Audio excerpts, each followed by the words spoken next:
Сәлем достар, менің каналыма қош келдіңіздер.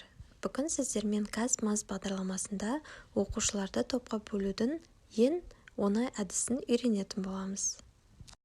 Ең алдымен Казмаз деп Google-ға жазамыз, ең бірінші шыққанды басамыз. Бұл жерде өте көп әдістердің түрлері бар, соның ішінен топқа бөлу әдісін таңдайтын боламыз.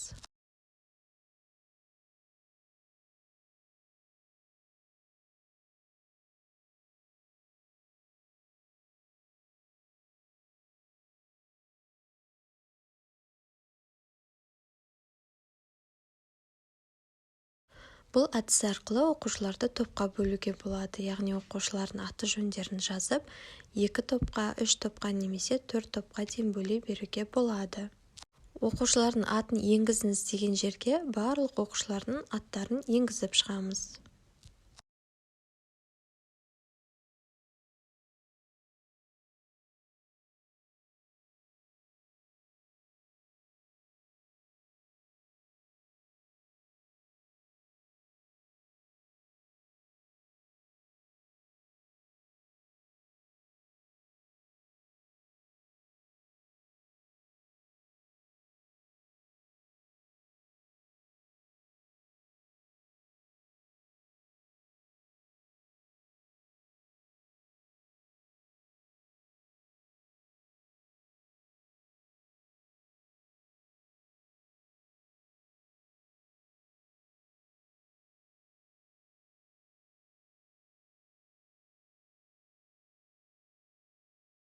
Барлық оқушылардың атын жазып болғаннан кейін окей батырмасын басамыз. Қанша топқа бөлесіз деген жерге мен 3 деп жаздым. Міне 3 топқа барлық оқушыларды кезек-кезегімен бөліп шықты.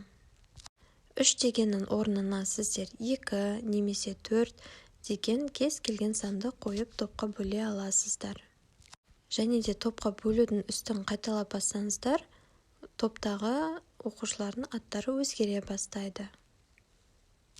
Және де оқушылардың арасындағы бір атты өшіру керек болса, әр оқушының атының жанында X деген сурет тұрады, соны бассаңыздар жеткілікті. Енді оқушыларды ең оңай әдіспен жылдам әрі тез топқа бөле аласыздар. Менің каналымдағы видеолар ұнаса, сіздерге менің каналыма тіркеліп, лайк басуды ұмытпаңыздар.